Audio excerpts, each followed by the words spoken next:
होळीच्या दिशेने धावू लागली. ते तिघेही खूप थकून गेले होते झालेल्या प्रकाराने. अंगातला होता नव्हता तो त्राण निघून गेला होता. विजय कार चालवत होता. जितू त्याच्या बाजूला बसला होता. नेहा, विजयची पत्नी आणि जितूची सख्खी बहीण, मागच्या सीटवर बसून उगाचच शून्यात बघत बसली होती. पुढे बसलेल्या जितू आणि विजयला अजूनही नेहाची आणि तिच्या त्या नजरेची विलक्षण भीती वाटत होती. काही वेळाने गाडी एका सिग्नलला थांबली. काही कळतं ना कळतं तोच नेहा गाडीतून उतरली आणि सुसाट पळत सुटली. विजयने पटकन गाडी पार्क केली. तोवर जितू नेहाच्या मागे धावत सुटला. नेहा धावत होती आणि तिच्या मागे विजय आणि जितू. शेवटी नेहा एका मंदिरात शिरली. समोर असणाऱ्या देवीच्या मूर्तीला तिने घट्ट मिठी मारली आणि ती धाय मुगलून रडू लागली. जितू आणि विजय यांना काहीच उमगत नव्हतं की काय चालू आहे. समोर असणाऱ्या भटजींना मात्र सगळं कळून चुकलं होतं. त्यांनी नेहाला देवीचा अंगारा लावला आणि जितूला तिला तिथून नेण्यास सांगितलं. सोबतच ते जितूला म्हणाले, घाबरू नका, जे होतं त्याने हिची पाठ सोडली आहे. काही दिवसांपूर्वीचा प्रसंग. अरे विजय, चल ना कुठेतरी फिरून येऊया, खूप कंटाळा आलाय, चल ना रे प्लीज.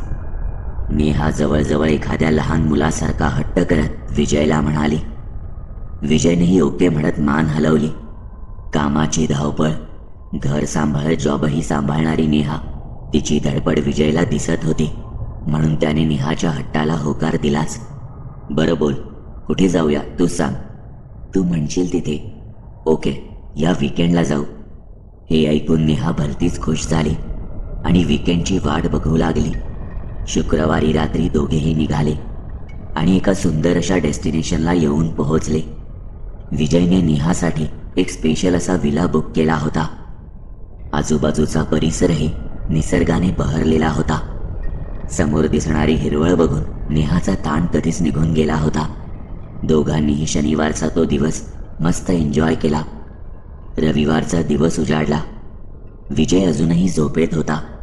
नेहाला का कोण जाणे, पण पहाटे जाग आली. सभोवतालचा निसर्ग तिला विलामध्ये बसू देत नव्हता, म्हणून ती बाहेर आली. पहाटेच्या त्या सोनेरी प्रकाशात तो परिसर अजूनही सुंदर दिसत होता. अजून एक्सप्लोर करू हा विचार करता करता नेहा विलापासून बरीच दूर चालत आली. काही अंतरावर तिला एक ओसाड आणि बरंच पडझड झालेलं एक घर दिसलं. कुतूहल म्हणून ती त्या घराकडे वळली. घरासमोर एक पडकी विहीर होती. समोर असणारं विचित्र आकाराचं झाड त्या घराचा गूढपणा अजून वाढवत होतं. सताड उघडं पडलेलं दार जणू नेहाला आत बोलवत होतं. तिला कोणीतरी आपल्याला बोलावल्याचा भास झाला. घरात कोणी आहे का हे बघण्यासाठी नेहा घरात शिरली.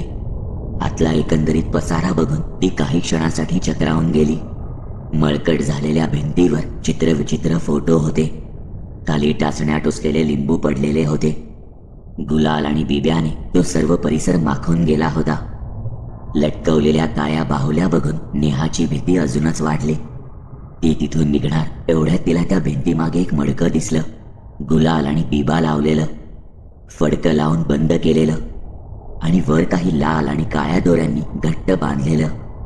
नेहा. परत एकदा आपल्या नावाची हाक ऐकून ती घाबरली. पण त्याहीपेक्षा विचित्र प्रकार म्हणजे यावेळी ती हाक मडक्यातून येत होती. सर्व हिंमत एकवटून नेहा मडक्याकडे वळली. थरथरत्या हाताने नेहाने ते लाल काळे धागे काढले आणि आता तिथे कापड काढायला जाणार होती. एक भीती मनात होती, पण तरीही तिने त्या मडक्यावरील कापड काढलं आणि धुरळा उडावा असं काहीतरी त्या मडक्यातून बाहेर पडलं. ती काय आहे हे बघायला जाणार एवढ्यात नेहाला भोवळ आली आणि ती त्याच घरात बेशुद्ध होऊन कोसळली. नेहा, ए नेहा, उठ नेहा. नेहाला जाग आली आणि ती परत विलामध्ये होती. समोर विजय आणि विलामधील एक व्यक्ती होती. विजय, विजय, मी इथे कशी आले? मी तर त्या घरात. त्यावर विजय म्हणाला, शांत हो नेहा, तू सकाळी विलामध्ये दिसली नाहीस म्हणून मी आजूबाजूला तुला शोधलं, पण तू कुठे सापडली नाहीस. म्हणून मग स्टाफमधील हे सावंत आणि मी आम्ही तुला शोधण्यास निघालो. सगळीकडे शोधून झाल्यावरही तुझा कुठेच पत्ता लागत नव्हता. शेवटी सावंत यांनी त्या पडीक घरात बघू असं सांगितलं. आम्ही तिथे पोहोचलो. मी घरात आलो आणि तू तिथे बेशुद्ध अवस्थेत दिसलीस आणि आम्ही तुला इथे घेऊन आलो. चल आता, आपल्याला निघावं लागेल. बरं वाटतंय ना आता? हो, एवढंच बोलून नेहा तयारीला लागली. ते निघणार इतक्या सावंत यांनी विजयला बोलावले आणि म्हणाले, काळजी घ्या, प्रकरण दिसतंय तेवढं साधं नाही. गरज लागल्यास मला कॉल करा. एवढं बोलून ते तिथून निघून गेले. विजयला ते असं का बोलले ते समजलं नव्हतं. तसंच मगाशी सावंत त्या घरात न येता बाहेरच का थांबले हेही त्याला उमगत नव्हतं. त्याच विचारात त्याने गाडी काढली आणि नेहासोबत मुंबईकडे वळवली. काही दिवस सर्व काही ठीक होतं. एके रात्री विजयला तहान लागली म्हणून तो उठला. पाणी पिऊन परत झोपणार तोच त्याला दिसलं की नेहा अंथरुणात उठून बसली होती. ती एकटक समोरच्या आरशात बघत होती. तिचे केस विखुरलेले होते आणि नजरेत एक वेगळीच जरब होती. तिचे ते रूप बघून विजयही थोडा घाबरला. त्याने घाबरतच नेहाला हाक दिली. नेहा, काय झालं? त्यावरती काहीच न बोलता तशीच आरशात बघत बसली. त्याने परत तिला हाक दिली तरी काहीच प्रतिक्रिया नाही. यावेळी मात्र विजयने जोरात दरडावून तिला विचारलं. तेव्हा कुठे ती भानावर आली. अरे विजय, काय झालं? एवढ्या रात्री का उठवलंस मला? काही झालं का? हे ऐकून विजयला काय बोलावं ते सुचत नव्हतं. काही नाही, झोप तू. विजय तिला एवढंच म्हणाला. काही दिवस असेच गेले, पण विजयला मात्र नेहामध्ये बदल जाणवत होता. रोज सकाळी उत्साही असणारी नेहा आता अंथरुणातच पडून असायची. टापटीप असणाऱ्या नेहाचे केसही अस्तव्यस्त विखुरलेले असायचे. नॉनव्हेज बघून तोंड वळवणारी नेहा आजकाल विजयला मला मटण आण अशी सारखी मागणी करत होती. त्यात रात्रीचे तिचे जागून बसणे चालूच होते. विजयने काही दिवस दुर्लक्ष केलं, पण एका रात्री घडलेल्या त्या प्रसंगामुळे त्याला पार हेलावून सोडलं. रात्रीचे 3 वाजले होते. विजयला जाग आली. आजही नेहा तशीच बसून एकटक आरशात बघत होती, पण आज तिची नजर जास्तच भेदक वाटत होती. ती सारखं काहीतरी पुटपुटत होती. विजय आज खऱ्या अर्थाने तिचं ते रूप बघून घाबरला होता. त्याला दरदरून घाम फुटला होता. नेहा, काय होतंय? काही हवंय का तुला? बोल ना ग, असं का वागतेस? तो त्याचं बोलणं संपवतो ना संपवतो नेहाने त्याला जोरदार धक्का दिला. त्या धक्क्याचा जोर एवढा होता की विजय बेडवरून सरळ दरवाजाजवळ जाऊन आपटला. एक कर्णकर्कश आणि पुरुषी आवाज त्याला ऐकू आला, जो नेहाच्या तोंडून येत होता. मी आलोय परत आणि हिला घेऊनच परत जाणार, नाही सोडणार हिला. एवढं बोलून नेहाने बाजूलाच असणारं ड्रेसिंग टेबल, जे उचलायला कमीत कमी 2 लोक लागत होते, ते एका हाताने उचलून विजयकडे फेकलं. नशीब बलवत्तर म्हणून विजय वाचला. थोड्याच वेळा शरीरातून जीव निघून जावा अशा प्रकारे भोवळ येऊन नेहा बेडवर पडली. त्याने कसं बसं करून नेहाला आवरलं आणि शांत केलं. पहाट झाली. वातावरण शांत झालं. नेहालाही आता गाढ झोप लागली होती, पण झालेल्या प्रकाराने भांबावून गेलेला विजय अगदी आताही बेडवर नेहाच्या बाजूला बसून होता. थोड्या वेळाने नेहाला जाग आली. अरे विजय, असा का बसलायस? आणि तुझ्या हाताला काय लागलंय? आणि आपलं ड्रेसिंग टेबल असं कोणी टाकलंय? माझं सामान बघ कसं विखुरलंय. सांग ना मला, कोणी केलं हे आणि कसं झालं? विजय, ऐकतोयस का तू? विजय अजूनही कालच्या प्रसंगातून सावरला नव्हता. त्याने काहीतरी धातूरमाथूर कारण देऊन नेहाच्या प्रश्नाला उत्तर दिलं आणि वेळ टाळून नेली. विजयला आज ऑफिसला जायची अजिबात इच्छा नव्हती. तो घरीच बसून होता. कालच्या प्रसंगाची जणू त्याने धास्तीच घेतली होती. हळूहळू त्याला त्याचा आणि नेहाचा भूतकाळ आठवू लागला.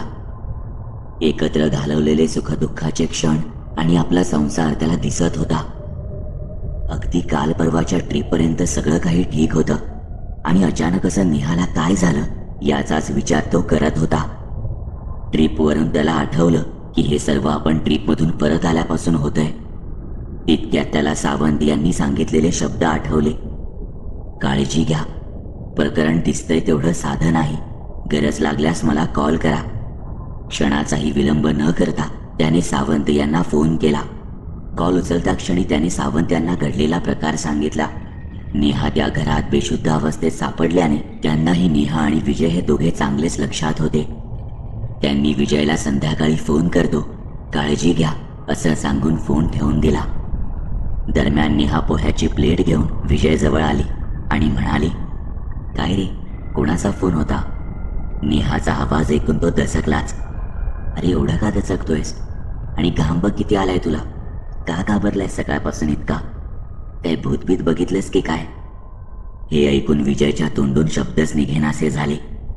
सोबतच नेहाची भेदक नजर त्याच्या अंगावर शहारे आणून गेली. वेळ जाता जात नव्हता. विजय नेहावरच लक्ष ठेवून होता. संध्याकाळ झाली आणि ठरल्याप्रमाणे सावंत यांचा फोन आला. तसे विजय म्हणाला, अगं नेहा, मी जरा खाली जाऊन येतो, थोडं काम आहे. ओके, पण लवकर ये, उशीर नको करूस. येताना कॉर्नरवर मटण पॅटीस मिळाले तर घेऊन ये ना प्लीज. ओके असे बोलून विजयने तिथून काढता पाय घेतला. पार्किंग लॉटमध्ये पोहोचून तो सावंत यांच्याशी बोलू लागला. सावंत यांनी हळूहळू एक एक गोष्ट उलगडायला सुरुवात केली. नेहा आपल्याला ज्या घरात बेशुद्ध अवस्थेत मिळाली ते घर बरीच वर्ष पडीक आणि बंद आहे. ती वास्तू शापित आहे. घराचा इतिहास गावकऱ्यांना माहीत असल्याने वर्षानुवर्षे कोणी त्या घराजवळ फिरकत नाही. पण नेहा तिथे गेली आणि जे घडायला नव्हतं पाहिजे तेच घडलं. काही वर्षांपूर्वी त्या घरात एका मांत्रिकाचा वास होता. त्याच्या अघोरी कृत्यानं सारं गाव हैराण झालं होतं. त्याने त्याच्या काळ्या शक्तीच्या प्राप्तीसाठी नरबळी दिला अशी खबर गावात पसरली. त्याच रागात गावकऱ्यांनी मिळून त्याला अमानुष मारहाण केली आणि त्यातच त्याचा मृत्यू झाला. मरताना मात्र तो सारखा म्हणत होता की मी परत येईन. काही दिवस असेच गेले. गावकऱ्यांना गावात काही विचित्र अनुभव येत होते. उभं पीक जळून जात होतं. दूध दुभती जनावरं मरून पडत होती. गावातील लोकांना सारखा मांत्रिकाचा भास व्हायचा. त्याच्या घराजवळून येणाऱ्या जाणाऱ्यांना सतत कोणीतरी त्या घरात आहे आणि ते आपल्याला आत बोलावतोय असा भास व्हायचा. काही जणांना तर रात्री मांत्रिक दिसलाही होता. शेवटी तोडगा म्हणून गावकऱ्यांनी कुलदैवतेकडे साकडं घातलं. मंदिरातील साठे गुरुजींना त्यांनी यात लक्ष घालायला सांगितलं. पौर्णिमेच्या रात्री साठे गुरुजी आणि काही मोजकीच लोक मांत्रिकाच्या घराजवळ गेली. गुरुजींनी सर्वांना बाहेर थांबा असं सांगून एकटे घरात गेले. बराच वेळातून मंत्रोच्चार ऐकू येत होते आणि काही वेळाने जोरात धुरळा उडावा तशी माती सर्वत्र पसरली. बाहेर असणाऱ्यांना काय चालू होतं तेच उमगत नव्हतं. काही वेळाने साठे गुरुजी बाहेर आले. त्यांनी सर्वांना इशारा केला आणि मंदिरात येण्यास सांगितलं. या मांत्रिकाचा आत्मा अजूनही त्या घरात आहे. सूड घेतल्याशिवाय तो शांत होणार नाही. त्याची शक्ती एवढी आहे की त्याला परत घालवणं कठीण होतं. मला जेवढं जमलं तेवढं मी केलंय. त्याला परत पाठवणं शक्य झालं नाही, पण मी त्याला त्याच घरात कैद करून ठेवलंय. त्याला परत पाठवण्यासाठी मला माझ्या सिद्धीचा अजून अभ्यास करावा लागेल आणि त्यानंतरच आपण त्याला परत पाठवू शकू. तुर्तास कोणीही त्या घरात जाऊ नका अथवा आसपास फिरकूही नका. घराजवळील कोणत्याही वस्तूला स्पर्श देखील झाला नाही पाहिजे अशी सक्त ताकीद देऊन गुरुजींनी सर्वांना परत पाठवले. त्या दिवसानंतर गावात सर्व सुरळीत चालू झालं. त्या दिवशी नेहा त्या घरात गेली आणि तिने बहुतेक कोणत्या तरी वस्तूला स्पर्श करून मांत्रिकाला परत मुक्त केले. आता त्याने नेहाच्या शरीराचा ताबा घेतलाय आणि जोपर्यंत त्याचा सूड पूर्ण होणार नाही तोपर्यंत तिला सोडणार नाही. इतकंच नाही तर नेहाच्या जीवालाही धोका आहे. विजय सगळं सुन्न होऊन ऐकत होता. मग आता यावर काहीच तोडगा नाही का? आहे, पण त्यासाठी तुम्हाला नेहाला इथं घेऊन यावं लागेल. साठे गुरुजीच आता यातून काहीतरी मार्ग दाखवू शकतील. ठीक आहे, मी येतो नेहासोबत तिथे. हो, पण येताना सोबत कोणाला तरी घेऊन या. जसजसे तुम्ही गावाच्या वेशीजवळ याल नेहामधील त्या मांत्रिकाची ताकद वाढत जाईल आणि नेहा तुम्हाला एकट्याने अजिबात सावरणार नाही. विजयने लागलीच जितूला म्हणजे नेहाच्या भावाला फोन केला. घडलेला सारा प्रकार त्याला सांगितला. ते सगळं ऐकून प्रथमदर्शनी जितूचा त्यावर विश्वास बसला नाही. जितू म्हणाला, विजय असं काही नसतं रे, तू पण काय या फालतू गोष्टींवर विश्वास ठेवतोयस? नेहाला डॉक्टरकडे घेऊन जाऊया, ती ठीक होईल. हे गुरुजी आत्मा सगळं थोतांड आहे.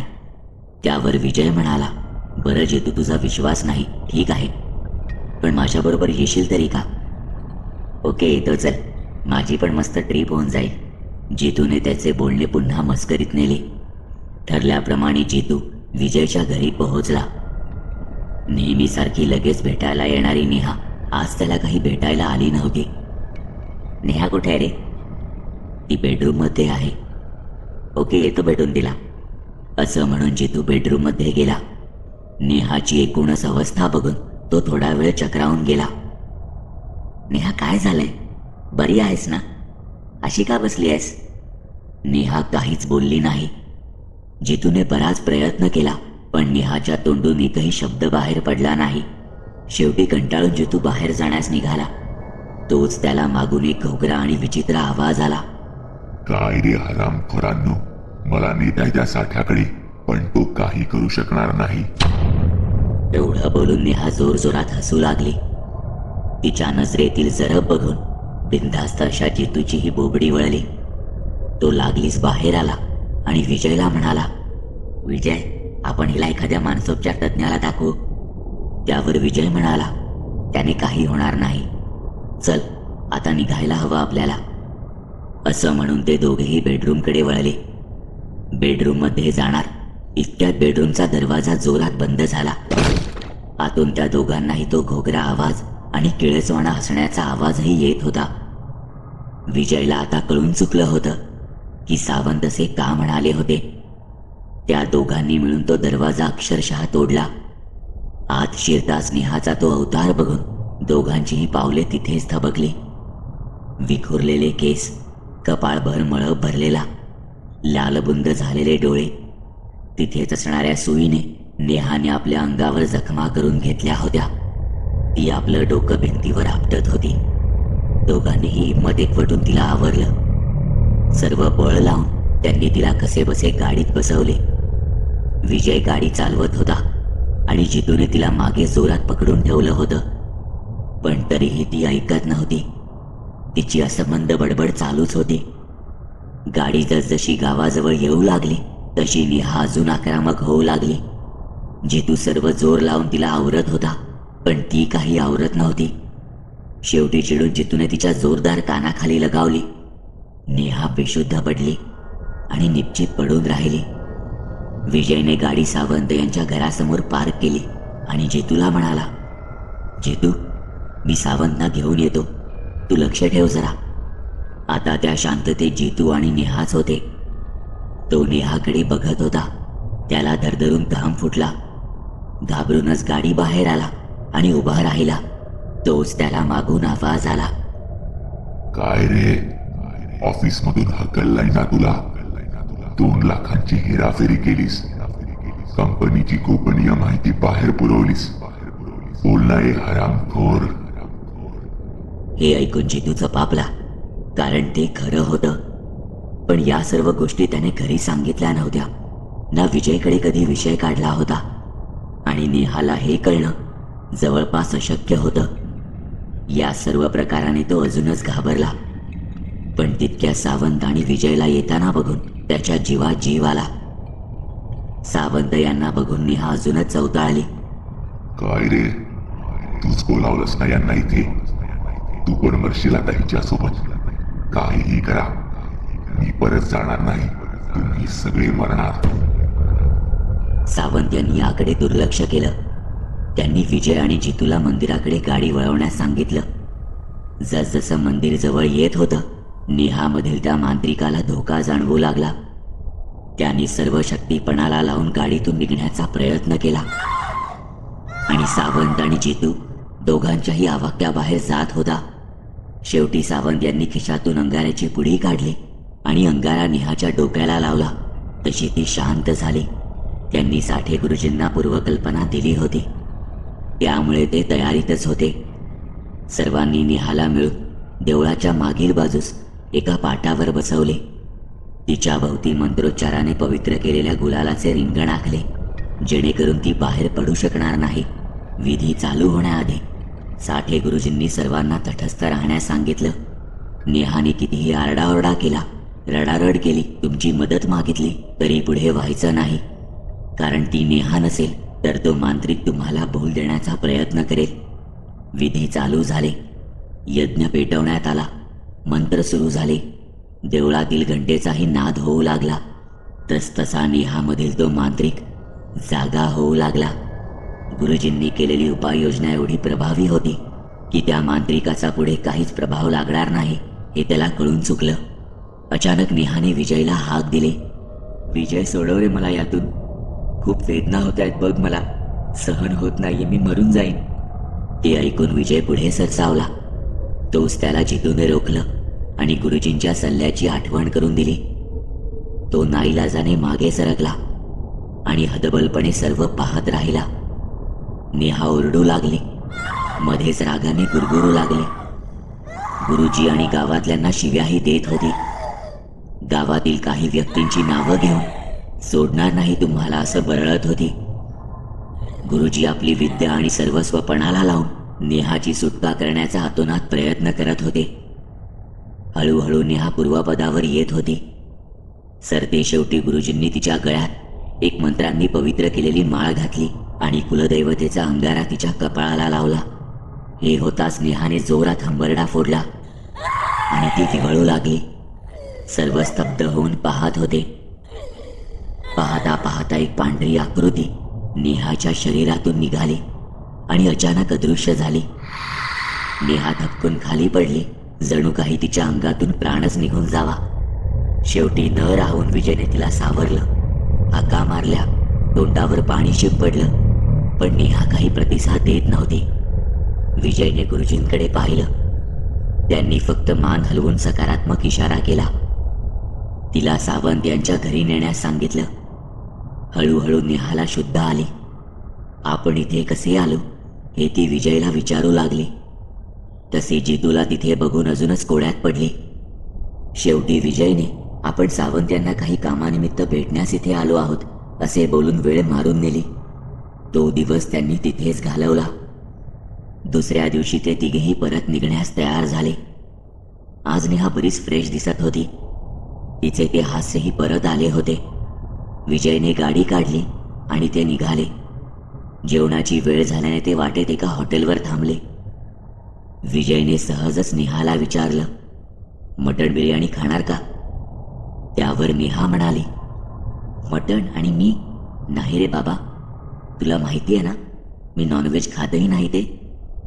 हे ऐकताच विजयच्या चेहऱ्यावर एक स्मितहास्य आलं आणि तो जे समजायचा ते समजून गेला. जेवण झाल्यावर सर्व मुंबईकडे निघाले.